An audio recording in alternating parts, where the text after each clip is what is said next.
ನಮಸ್ಕಾರ ಸ್ನೇಹಿತರೆ, Karnataka matters YouTube ಚಾನಲ್ಗೆ ಮತ್ತೊಮ್ಮೆ ಸ್ವಾಗತ.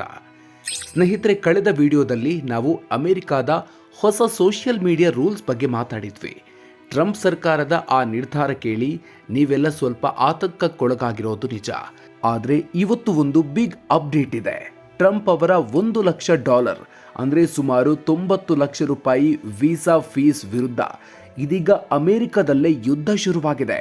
ಹೌದು, ಅಮೆರಿಕಾದ ಬರೋಬ್ಬರಿ 20 ರಾಜ್ಯಗಳು ಟ್ರಂಪ್ ವಿರುದ್ಧ ಕೋರ್ಟ್ ಮೆಟ್ಟಿಲೇರಿವೆ. ಏನಿದು ಬೆಳವಣಿಗೆ? H-1B ಶುಲ್ಕದಿಂದ ನಮ್ಮ TCS ಮತ್ತು ಇನ್ಫೋಸಿಸ್ನಂಥ ಕಂಪನಿಗಳಿಗೆ ಆಗೋ ನಷ್ಟ ಎಷ್ಟು? ಈ ಪ್ರುಡೆನ್ಷಿಯಲ್ ರಿವೋಕೇಶನ್ ಅಂದರೆ ಏನು? ಬನ್ನಿ ಇವತ್ತಿನ ವಿಡಿಯೋದಲ್ಲಿ ಪೂರ್ತಿ ಡೀಟೇಲ್ಸ್ ನೋಡೋಣ. ಅದಕ್ಕೂ ಮೊದಲು ನೀವಿನ್ನೂ ನಮ್ಮ ಕರ್ನಾಟಕ ಮ್ಯಾಟರ್ಸ್ ಯೂಟ್ಯೂಬ್ ಚಾನಲ್ಗೆ ಸಬ್ಸ್ಕ್ರೈಬ್ ಆಗಿಲ್ಲ ಅಂದರೆ ಈಗಲೇ ಸಬ್ಸ್ಕ್ರೈಬ್ ಆಗಿ ಬೆಲ್ ಐಕಾನ್ ಪ್ರೆಸ್ ಮಾಡೋದನ್ನು ದಯವಿಟ್ಟು ಮರಿಬೇಡಿ. ಟ್ರಂಪ್ ವಿರುದ್ಧ 20 ರಾಜ್ಯಗಳ ಆಕ್ರೋಶ. ಸ್ನೇಹಿತರೆ, ಮೊದಲನೇ ದೊಡ್ಡ ಸುದ್ದಿ ಅಂದರೆ ಟ್ರಂಪ್ ನಿರ್ಧಾರಕ್ಕೆ ಅಮೆರಿಕಾದಲ್ಲಿ ಪ್ರಬಲ ವಿರೋಧ ವ್ಯಕ್ತವಾಗಿದೆ. ಕ್ಯಾಲಿಫೋರ್ನಿಯಾ ಅಟಾರ್ನಿ ಜನರಲ್ ರಾಬ್ ಬೋಂಟಾ ನೇತೃತ್ವದಲ್ಲಿ ಅಲ್ಲಿನ 20 ರಾಜ್ಯಗಳು ಕೋರ್ಟ್ ಮೆಟ್ಟಿಲೇರಿವೆ. ಟ್ರಂಪ್ ಸರ್ಕಾರದ ವಿರುದ್ಧವೇ ಕೇಸ್ ಹಾಕಿವೆ. ಯಾಕೆ ಈ ಕೇಸ್ ಅಂತೀರಾ? ಅವರ ವಾದ ಬಹಳ ಸಿಂಪಲ್. ಟ್ರಂಪ್ ತಂದಿರೋ $1,00,000 ವೀಸಾ ಫೀಸ್ ಕಾನೂನು ಬಾಹಿರ ಮತ್ತು ಸಂವಿಧಾನ ವಿರೋಧಿ ಅಂತ ಈ ರಾಜ್ಯಗಳು ವಾದಿಸಿವೆ. ಅಮೆರಿಕದ ಎಕಾನಮಿ ಬೆಳೆಯೋಕೆ ಹೊರದೇಶದ ಟ್ಯಾಲೆಂಟ್ ಬೇಕೇ ಬೇಕು. ಇಷ್ಟು ದೊಡ್ಡ ಮೊತ್ತದ ಫೀಸ್ ಹಾಕಿದ್ರೆ ಶಿಕ್ಷಣ ಮತ್ತು ಆರೋಗ್ಯ ಕ್ಷೇತ್ರದಲ್ಲಿ ಕೆಲಸಗಾರರ ಕೊರತೆ ಉಂಟಾಗುತ್ತೆ ಅಂತ ಇವರು ಎಚ್ಚರಿಸಿದ್ದಾರೆ. ನ್ಯೂಯಾರ್ಕ್, ಮೆಸ್ಯಾಚುಸೆಟ್ಸ್ ಮತ್ತು ವಾಷಿಂಗ್ಟನ್ ಅಂತ ದೊಡ್ಡ ರಾಜ್ಯಗಳು ಈ ಹೋರಾಟದಲ್ಲಿ ಕೈ ಜೋಡಿಸಿವೆ.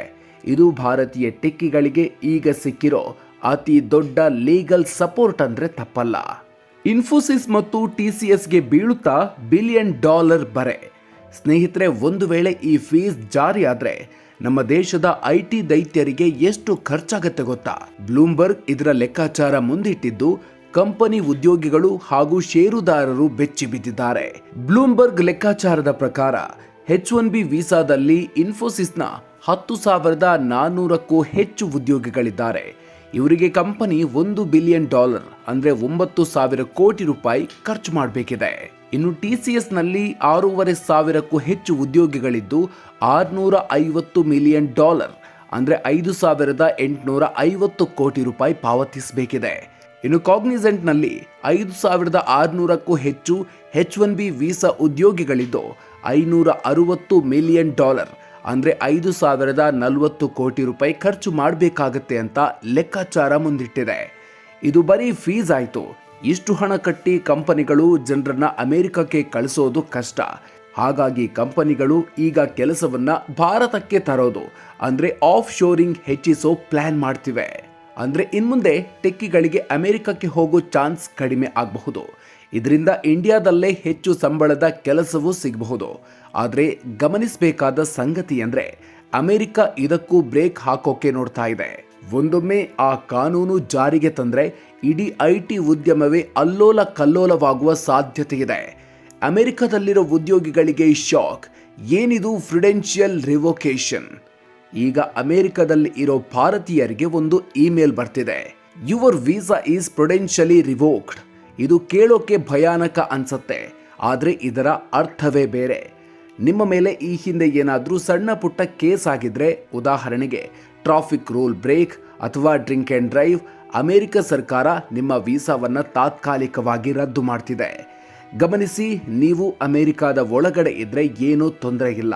ಆದರೆ ಒಮ್ಮೆ ನೀವು ಅಮೆರಿಕ ಬಿಟ್ಟು ಇಂಡಿಯಾಕ್ಕೆ ಬಂದರೆ ಮತ್ತೆ ವಾಪಸ್ ಹೋಗೋಕೆ ಹೊಸದಾಗಿ ಇಂಟರ್ವ್ಯೂ ಅಟೆಂಡ್ ಮಾಡಬೇಕು.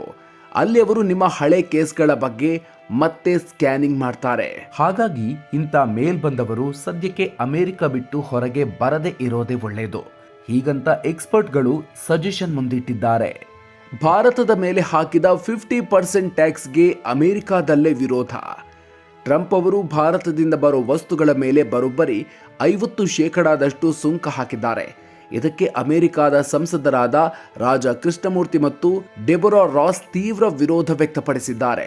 ಇದು ಭಾರತಕ್ಕಷ್ಟೇ ಅಲ್ಲ, ಅಮೆರಿಕದ ಜನರಿಗೂ ಹೊರೆ. ವಸ್ತುಗಳ ಬೆಲೆ ಜಾಸ್ತಿಯಾಗಿ ಸಾಮಾನ್ಯ ಜನರಿಗೆ ತೊಂದರೆಯಾಗುತ್ತೆ ಅಂತ ಅವರು ಸಂಸತ್ನಲ್ಲೇ ನಿರ್ಣಯ ಮಂಡಿಸಿದ್ದಾರೆ. ಭಾರತ ರಷ್ಯಾದಿಂದ ತೈಲ ಖರೀದಿ ಮಾಡ್ತಾ ಇದೆ ಅನ್ನೋ ಕಾರಣಕ್ಕೆ ಟ್ರಂಪ್ ಈ ಶಿಕ್ಷೆ ನೀಡಿದ್ದಾರೆ. ಆದರೆ ಇದು ಉಭಯ ದೇಶಗಳ ಸ್ನೇಹಕ್ಕೆ ಧಕ್ಕೆ ತರತ್ತೆ ಅನ್ನೋದು ಇವರ ವಾದ. ಸ್ನೇಹಿತರೆ, ಒಟ್ಟಿನಲ್ಲಿ ಹೇಳೋದಾದ್ರೆ ಒಂದು ಕಡೆ ಟ್ರಂಪ್ ಕಠಿಣ ನಿಯಮ ತರ್ತಿದ್ರೆ, ಇನ್ನೊಂದೆಡೆ ಅಮೆರಿಕದ ರಾಜ್ಯಗಳು ಮತ್ತು ಕಂಪನಿಗಳು ಭಾರತೀಯರ ಪರವಾಗಿ ಗಟ್ಟಿಯಾಗಿ ನಿಂತಿವೆ. ಇದೊಂದು ದೊಡ್ಡ ಕಾನೂನು ಹೋರಾಟಕ್ಕೆ ನಾಂದಿ ಹಾಡಿದೆ. 2026ರ ಆರಂಭದಲ್ಲಿ ಇದರ ಫೈನಲ್ ರಿಸಲ್ಟ್ ನಮಗೆ ಗೊತ್ತಾಗಲಿದೆ. ನಿಮ್ಮ ಪ್ರಕಾರ ಟ್ರಂಪ್ ಈ $1 ಲಕ್ಷ ಫೀಸ್ ನಿರ್ಧಾರವನ್ನ ವಾಪಸ್ ಪಡಿತಾರಾ? ಹೊಸ ವರ್ಷದಲ್ಲಿ ಭಾರತೀಯರಿಗೆ ಗುಡ್ ನ್ಯೂಸ್ ಸಿಗುತ್ತಾ, ಅಥವಾ ಇದರಿಂದ ಭಾರತೀಯರ ಅಮೆರಿಕ ಕನಸು ಮುಗಿದೇ ಹೋಗುತ್ತಾ? ನಿಮ್ಮ ಅಭಿಪ್ರಾಯವನ್ನ ಕಾಮೆಂಟ್ ಮಾಡಿ ತಿಳಿಸಿ. ಈ ಮಾಹಿತಿ ಉಪಯುಕ್ತ ಅನಿಸಿದ್ರೆ ಲೈಕ್ ಮಾಡಿ, ನಿಮ್ಮ ಫ್ರೆಂಡ್ಸ್ ಜೊತೆ ಶೇರ್ ಮಾಡಿ. ಇಂಥ ಇನ್ನಷ್ಟು ಅಪ್ಡೇಟ್ಗಳಿಗಾಗಿ ಕರ್ನಾಟಕ ಮ್ಯಾಟರ್ಸ್ಗೆ ಸಬ್ಸ್ಕ್ರೈಬ್ ಆಗೋದನ್ನ ದಯವಿಟ್ಟು ಮರಿಬೇಡಿ. ಮುಂದಿನ ವಿಡಿಯೋದಲ್ಲಿ ಮತ್ತೊಂದು ಇಂಟ್ರೆಸ್ಟಿಂಗ್ ಅಪ್ಡೇಟ್ ಜೊತೆಗೆ ಮತ್ತೆ ಸಿಗ್ತೀವಿ. ಅಲ್ಲಿವರೆಗೂ ನಮಸ್ಕಾರ.